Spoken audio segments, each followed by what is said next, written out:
So the other day, I was riding in the car with my kids. I had sports radio on, just listening to the local sports team.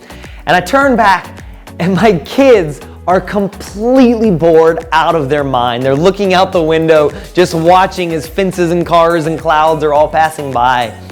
And in that moment, I heard God speak to me. God says, Jeremy, are you gonna miss this moment with your kids?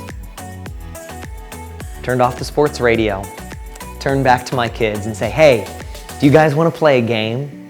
And for the next 7 minutes, we sang this ridiculous version of Old MacDonald Had a Farm, where the kids would call out random inanimate objects like fences, cars, clouds, and I'd have to make up sounds for it, and they're dying, I'm laughing, and it's a moment I'll never forget. And it was just a 7-minute car ride from our house to the gym. But in that short moment, I decided I was going to be an intentional parent. So many times we think, I don't have time for my kids. I don't have time to pour all this information into them. I don't have this time to do all the things that I want to do. You probably have more time than you realize, though.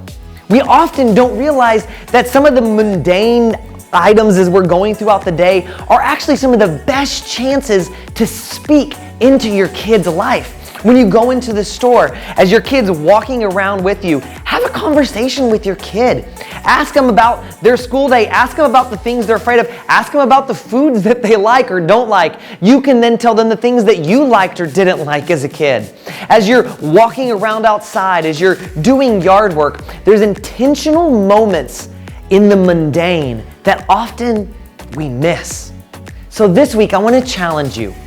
Find intentional moments in the mundane. Look for times that normally you would have just zoned out. You would have been listening to music, watching a show. Instead, be intentional with your time with your kids this week.